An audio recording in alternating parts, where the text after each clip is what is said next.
La nuit était tombée depuis longtemps. Le vent frappait les arbres avec violence, comme s'il voulait les déraciner. Les feuilles criaient, les branches se tordaient. Elle courait, sans se retourner, sans s'arrêter. La lune éclairait son chemin par éclairs tremblants, dessinant son ombre qui fuyait entre les troncs. C'était l'histoire d'une jeune femme venue au village pour rendre visite à sa famille. En ville, sa sœur avait tenté de l'arrêter. « J'ai rêvé de toi, tu ne dois pas y aller. » Mais elle n'avait pas écouté. À son arrivée, elle était vêtue simplement, avec douceur et pudeur. Dès qu'elle posa le pied au village, les regards changèrent. Pas des regards de joie.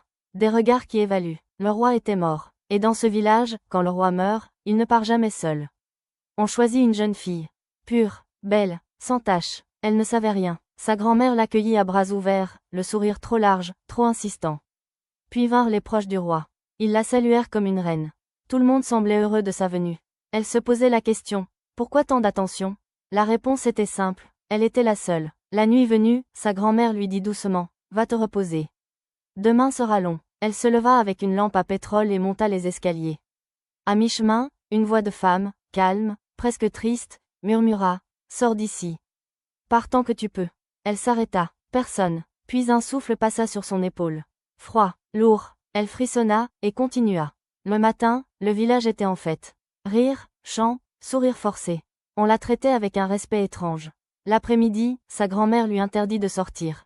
À 16 heures précises, 3 femmes frappèrent à la porte. Elles portaient des pagnes qui couvraient leur corps jusqu'à la poitrine. Leurs épaules nues semblaient lourdes de secrets. Elles déposèrent un seau devant elle. Prends un bain avec cette eau. Elle tendit la main. Une voix surgit derrière elle. Ne fais pas ça. Veux-tu rester ici comme moi? Elle recula, refusa, se referma dans la maison. Assise dans le salon, le téléphone entre les mains, une silhouette apparut devant elle.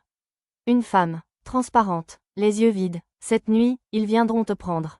Pour le sacrifice, pour être enterré avec le roi. Puis, la silhouette disparut. Elle rassembla ses affaires. Son cœur battait trop fort. Quand elle ouvrit la porte pour partir, tout le village était déjà là, en silence, aligné, et sa grand-mère, au premier rang, tenait la couronne du roi. Like et abonne-toi pour soutenir la chaîne du Frisson.